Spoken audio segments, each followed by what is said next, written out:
بسم اللہ الرحمن الرحیم۔ شروع اللہ کے نام سے جو سب پر مہربان ہے اور بہت مہربان ہے۔ تمام تعریف اللہ کے لیے ہے جو تمام جہانوں کو بنانے والا اور پوری کائنات کا بادشاہ ہے۔ آج اس ویڈیو میں ہم اللہ کے بہت ہی عظیم اور برگزیدہ پیغمبر کے بارے میں بات کریں گے جن کا نام حضرت ابراہیم علیہ السلام ہے۔ آج ہم ان کے واقعات کے بارے میں اور ان کی زندگی کے بارے میں تفصیل سے بات کریں گے۔ حضرت ابراہیم علیہ السلام ایک مشہور اور عظیم الشان نبی اور رسول ہے جن کا ذکر قرآن مجید میں کثرت سے آیا ہے۔ آپ علیہ السلام کا قرآن مجید میں 25 سورتوں کی 63 آیتوں اور 73 مقامات پر ذکر آیا ہے، اور یہ بات ابراہیم علیہ السلام کے بلند مقام ہونے کی دلالت کرتی ہے۔ آپ کو خلیل اللہ یعنی اللہ کے دوست کا لقب ملا۔ حضرت ابراہیم علیہ السلام کے والد کا نام آزر تھا۔ آپ علیہ السلام سام بن نوح علیہ السلام کی اولاد سے ہیں۔ آپ کی پیدائش عراق کے مشہور شہر بابل میں ہوئی۔ وہاں بت پرستی عام ہو چکی تھی اور وہاں کا حکمران بھی ایک کافر تھا جس کا نام نمرود تھا۔ حضرت ابراہیم علیہ السلام نے ایک لمحے کے لیے بھی بتوں کی پوجا نہیں کی تھی۔ آپ نے اپنی قوم کو بتوں کی پوجا کرتے دیکھا تو ان کو ملامت کی، ایک اللہ کی طرف دعوت دی، اور دعوت کی ابتدا انہوں نے اپنے باپ سے کی۔ اللہ تعالیٰ قرآن مجید میں سورہ مریم میں ارشاد فرماتا ہے، اے نبی کتاب میں ابراہیم کا ذکر کر، بے شک وہ سچا نبی تھا۔ جب اس نے اپنے باپ سے کہا، اے میرے باپ، بے شک وہ علم مجھے عطا ہوا ہے جو تمہیں حاصل نہیں، اسی لیے میری اطاعت کرے، میں آپ کو سیدھا راستہ دکھاؤں گا۔ اے میرے باپ، شیطان کی عبادت نہ کرے، بے شک شیطان اللہ کا نافرمان ہے۔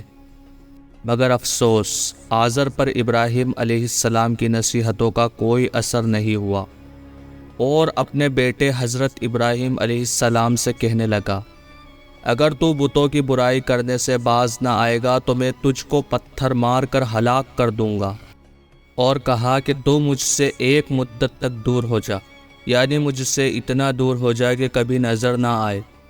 ابراہیم علیہ السلام نے اپنے باپ سے نرمی اور مہربانی کرتے ہوئے کہا، آپ پر سلامتی ہو، میں اپنے رب سے آپ کے لیے بخشش طلب کرتا رہوں گا۔ لیکن بعد میں ان پر واضح ہو گیا کہ وہ تو اللہ کا دشمن ہے، تو ابراہیم علیہ السلام نے اس سے بے تعلقی اختیار کر لی۔ جب آپ علیہ السلام نے اپنے قوم کو توحید کی دعوت دی، اس وقت آپ نوجوان تھے، تب آپ کی عمر 16 سال تھی۔ آپ ان کے بت پرستی والے عمل سے بہت دکھی ہوتے تھے اور ان کے بتوں کو توڑ دینے کی دھمکی دیتے تھے۔ حضرت ابراہیم علیہ السلام اپنی قوم کو ان کے بتوں کو توڑنے کی اعلانیہ دھمکی دیا کرتے تھے۔ آخرکار عید کا دن آ گیا۔ اس دن لوگ نئے نئے پکوان پکاتے اور اپنے بتوں کے سامنے رکھا کرتے تھے، پھر شہر کے باہر کھلے میدان میں جمع ہوتے، کھیلتے کودتے اور خوشیاں مناتے، اور شام کو جب گھر آتے تو اپنے بتوں کے پاس رکھے کھانے کو تبرک سمجھ کر کھا جاتے۔ اپنے معمول کے مطابق عید کی تیاری کر لی اور ابراہیم علیہ السلام کو ساتھ چلنے کو کہا۔ آپ علیہ السلام نے آسمان کی طرف اشارہ کر کے کہا، میں بیمار ہوں، چنانچہ وہ لوگ آپ کو چھوڑ کر چلے گئے۔ حضرت ابراہیم علیہ السلام ان بتوں کے پاس گئے، دیکھا کہ ان کے سامنے کھانا پڑا ہے۔ سب کے کھانا لانے کی وجہ سے وہاں کھانا بہت زیادہ تھا۔ پھر ابراہیم علیہ السلام نے ان بتوں سے مخاطب ہو کر کہا کہ اتنا سارا کھانا پڑا ہے، تم اس کو کھاتے کیوں نہیں؟ تمہیں کیا ہو گیا ہے کہ بات تک نہیں کرتے؟ پھر ایک کلہاڑے سے ان بتوں کے ٹکڑے ٹکڑے کر دیے، لیکن بڑے بت کو چھوڑ دیا تاکہ سب اسی کی طرف رجوع کرے۔ جب مشرکین میلے سے واپس آئے تو اپنے بتوں کو دیکھا کہ وہ سب ٹوٹے اوندھے منہ پڑے ہیں۔ وہ حیران رہ گئے کہ کیسے ہو گیا۔ انہوں نے آپس میں کہنے لگے کہ یہ کس کا کام ہے؟ انہی میں سے کچھ لوگوں کو خیال آیا کہ ابراہیم نے کہا تھا کہ وہ بیمار ہے، اور انہوں نے اپنی بتوں کی مذمت کرنے کو کہا تھا۔ سب نے یہ مشورہ کیا کہ ابراہیم علیہ السلام کو بلایا جائے اور ان کو سزا دی جائے۔ چنانچہ سب جمع ہوئے اور ابراہیم علیہ السلام کو بلایا گیا۔ قوم کے لوگوں نے ابراہیم علیہ السلام سے کہا کہ سچ بتا، کیا تو نے یہ سب کیا ہے؟ جواب میں ابراہیم علیہ السلام نے کہا، یہ کام تو اس بڑے بت کا ہے، مجھ سے کیوں پوچھتے ہو؟ تم اپنے معبود سے کیوں نہیں پوچھ لیتے؟ وہ سب سوچ میں پڑ گئے، پھر کہنے لگے کہ اے ابراہیم، کیا تمہیں پتہ نہیں ہے یہ بے زبان ہے، یہ بول نہیں سکتے؟ پھر ابراہیم علیہ السلام بولے، تم اس چیز کی عبادت کرتے ہو جو تمہیں کچھ نہ نفع دے سکے اور نہ ہی نقصان پہنچا سکے۔ تعجب ہے تم پر اور ان پر جو اللہ کے سوا پکارتے ہیں، کہ تم میں بالکل عقل نہیں۔ اس سب کے باوجود بھی وہ کفر پر ڈٹے رہے، اتنے واضح دلیل کے باوجود بھی وہ کفر پر قائم رہے، اور حضرت ابراہیم علیہ السلام کو آگ میں ڈالنے کا ارادہ کیا۔ ایک میدان کا انتخاب کیا، پھر اس میدان کو پتھروں سے گھیر دیا، اور سب کو حکم دیا کہ لکڑیاں جمع کر کے اس گھیرے میں رکھا جائے۔ چنانچہ لکڑیاں جمع کی گئی۔ لکڑیاں اتنی جمع ہوئیں کہ زمین تک نظر نہیں آتی تھی۔ پھر ان لکڑیوں کو آگ لگائی گئی۔ جب آگ کے شعلے آسمان سے باتیں کرنے لگے تو حضرت ابراہیم علیہ السلام کو آگ میں ڈالنے کے لیے ایک جھولا تیار کیا، اور اس میں ابراہیم علیہ السلام کو رکھا گیا۔ اس وقت آپ علیہ السلام نے یہ دعا پڑھی، حسبنا اللہ و نعم الوکیل، ہمارے لیے اللہ ہی کافی ہے اور وہی بہترین کارساز ہے۔ بعض روایات میں آیا ہے کہ جب ابراہیم علیہ السلام کو آگ میں ڈالا جانے لگا تو حضرت جبریل علیہ السلام آئے اور کہا، اے ابراہیم، اگر کوئی حاجت ہے تو میں حاضر ہوں۔ ابراہیم علیہ السلام نے کہا، اگر تم اپنی مرضی سے آئے ہو تو مجھے تمہاری کوئی ضرورت نہیں۔ بعض روایتوں میں ہے کہ ابراہیم علیہ السلام فرمایا کرتے تھے، مجھے ان دنوں جو راحت اور سکون تھا ویسا آگ سے نکلنے کے بعد نہیں ہوا۔ سبحان اللہ! اتنا بڑا معجزہ دیکھنے کے باوجود صرف حضرت لوط علیہ السلام کے علاوہ کوئی بھی ایمان نہیں لایا۔ یہ سارا واقعات ہونے کے بعد جب بادشاہ نمرود کو معلوم ہوا تو اس نے حضرت ابراہیم علیہ السلام کو اپنے دربار میں بلایا اور اللہ تعالیٰ کے بارے میں پوچھا، تو آپ علیہ السلام نے کہا، میرا رب وہ ہے جو زندہ کرتا ہے اور مارتا ہے۔ جواب میں اس نے کہا، میں بھی زندہ کرتا ہوں، میں بھی مارتا ہوں۔ چنانچہ اس نے حکم دیا کہ جیل سے 2 آدمیوں کو لایا جائے، اور دونوں کو سزائے موت کا فرمان تھا۔ نمرود نے ان میں سے ایک کو موت کا حکم دیا اور ایک کو رہا کر دیا۔ اس سے اس نے یہ ثابت کرنا چاہا کہ وہ بھی زندہ کر سکتا ہے اور وہ بھی مار سکتا ہے۔ اس پر حضرت ابراہیم علیہ السلام نے فرمایا، بے شک اللہ سورج کو مشرق سے لاتا ہے، تو اس کو مغرب سے لے آ۔ اس پر کافر بادشاہ حیران رہ گیا اور اس کا سر جھک گیا۔ سوائے عبرت پکڑنے کے اس نے حضرت ابراہیم علیہ السلام کو شہر چھوڑ کر جانے کو کہا۔ ان سب کے بعد آپ نے شہر بابل سے ہجرت کر کے ملک شام کے حران نامی بستی میں مقیم ہوئے، اور اپنے چچا ہاران کی بیٹی حضرت سارہ علیہ السلام سے شادی کی۔ حران شہر کے لوگ بت پرست نہیں تھے، بلکہ ستاروں کی پوجا کیا کرتے تھے۔ جب ابراہیم علیہ السلام نے دیکھا کہ یہ ستاروں کی پرستش کرتے ہیں تو ارادہ کیا کہ ان کو بتائے کہ ستاروں کی پوجا کرنا باطل ہے۔ کیونکہ وہ لوگ ستارہ پرست تھے، اسی لیے ان کی عبادت کا وقت رات کا ہوتا تھا۔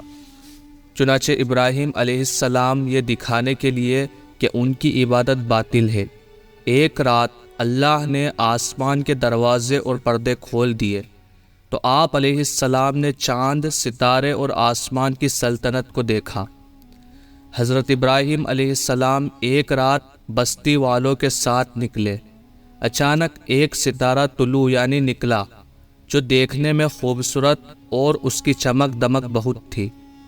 آپ علیہ السلام نے بطور مذاق سے کہا کہ یہ میرا رب ہے۔ پھر جب کچھ دیر بعد ستارہ غروب ہو گیا تو کہنے لگے کہ یہ تو غروب ہو گیا ہے، یہ رب کیسے ہو سکتا ہے جو چھپ جائے؟ بس میں غروب ہونے والے کو پسند نہیں کرتا۔ اگلے روز رات کو پھر سب لوگوں کے ساتھ نکلے تو چاند کو دیکھا۔ یہ شکل صورت کے ستاروں سے زیادہ خوبصورت اور روشن تھا، لیکن جب وہ بھی غروب ہو گیا تو ابراہیم علیہ السلام کہنے لگے، اگر میرے رب نے ہدایت نہیں کی تو میں گمراہ لوگوں میں شامل ہو جاؤں گا۔ اے اللہ، تو کہاں ہے؟ میری رہنمائی فرما۔ ان باتوں سے آپ علیہ السلام ان لوگوں کی رہنمائی فرما رہے تھے تاکہ وہ غور کرے۔ جب دن میں سورج طلوع ہوا تو آپ کہنے لگے کہ یہ میرا رب ہے، یہ تو سب سے بڑا ہے۔ پھر ان کی طرح متوجہ ہو کر کہا، تم رات کو چھوٹے چھوٹے رب کی پوجا کرتے ہو، کیوں نہ اس ایک ہی بڑے رب کی پوجا کرو؟ لیکن جب وہ بھی غروب ہو گیا تو کہنے لگے، میں تو تمہارے شرک سے بیزار ہوں۔ یہ معبود کیسے ہو سکتے ہیں؟ ان میں تو تبدیلی آتی رہتی ہے۔ پھر اپنے قوم کی طرف مخاطب ہو کر کہا، میں اپنا رخ اس کی طرف کرتا ہوں جس نے آسمانوں کو یکسو ہو کر پیدا کیا، اور میں شرک کرنے والوں میں سے نہیں ہوں۔ پھر بھی وہ لوگ نہیں مانے۔ جب اتنا سمجھانے کے باوجود ایمان نہ لائے تو حضرت ابراہیم علیہ السلام نے دوبارہ مصر کے لیے ہجرت کی۔ وہاں کے بادشاہ کو خبر ملی کہ ایک شخص ہجرت کر کے آیا ہے اور اس کے ساتھ ایک عورت ہے جو بے حد حسین اور جمیل ہے۔ چنانچہ اس نے اپنے کارندوں کو بھیجا کہ وہ اس عورت کو میرے پاس لے آئیں، اور ساتھ ہی اس سے پوچھنا کہ اس کے ساتھ جو آدمی ہے وہ کون ہے۔ اگر وہ اس کا خاوند ہو تو اسے قتل کر دینا۔ ادھر اللہ نے حضرت ابراہیم علیہ السلام کو وحی بھیجی۔ پھر انہوں نے حضرت سارہ علیہ السلام سے کہا، اگر وہ تجھ سے پوچھے کہ یہ آدمی کون ہے تو تم کہنا کہ یہ میرے بھائی ہیں۔ پھر آپ علیہ السلام بولے، اے سارہ، اس سرزمین پر میرے اور تیرے سوا کوئی مومن نہیں ہے، اس لحاظ سے ہم دونوں دینی بھائی بہن ہیں۔ پھر بادشاہ نے ابراہیم علیہ السلام کو طلب کیا اور پوچھا کہ یہ عورت کون ہے؟ آپ علیہ السلام نے فرمایا کہ یہ میری بہن ہے۔ 3 مقامات پر حضرت ابراہیم علیہ السلام نے اللہ کے دین کے خاطر توریہ فرمایا۔ توریہ کا مطلب ہوتا ہے واقعہ کچھ اور ہو، لیکن کوئی شخص کسی خاص مقصد کے لیے اسے 2 معنی والے الفاظ کے ساتھ اس انداز میں بیان کرے کہ سننے والا اس واقعے کو نہ سمجھ سکے، بلکہ اس کا ذہن خلاف واقعے کی طرف چلا جائے۔ آپ علیہ السلام نے 3 موقع پر توریہ فرمایا۔ پہلا میلے کے غرض سے ان لوگوں سے کہا تھا کہ میں بیمار ہوں۔ دوسرا جس بت کے گلے میں کلہاڑا تھا وہاں آپ نے فرمایا تھا کہ یہ کام اس بڑے بت کا ہے۔ تیسرا سارہ علیہ السلام کو دینی بہن قرار دیا۔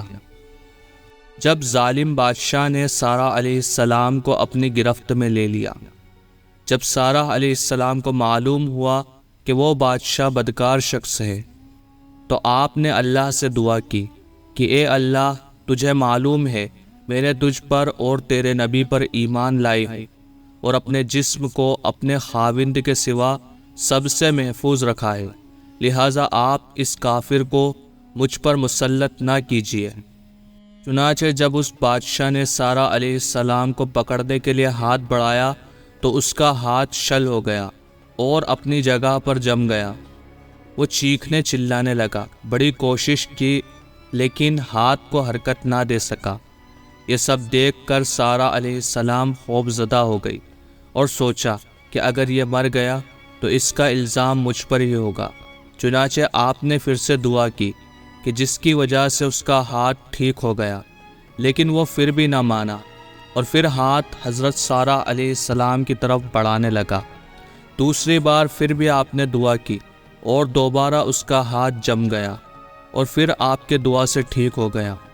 وہ ظالم پھر بھی نہ مانا اور تیسری بار ان کی طرف اپنا ہاتھ بڑھایا، اس بار بھی اس کا ہاتھ جم گیا۔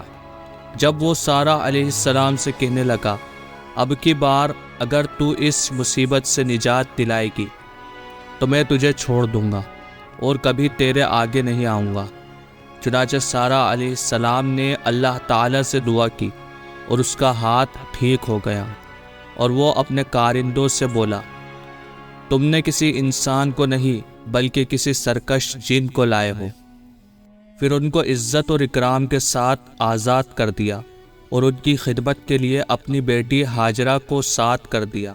ابراہیم علیہ السلام نے وہاں سے بھی ہجرت کی اور فلسطین میں رہائش پذیر ہوئے، وہیں زندگی گزارنے لگے۔ ابراہیم علیہ السلام کے ساتھ حضرت لوط علیہ السلام بھی ساتھ رہتے تھے۔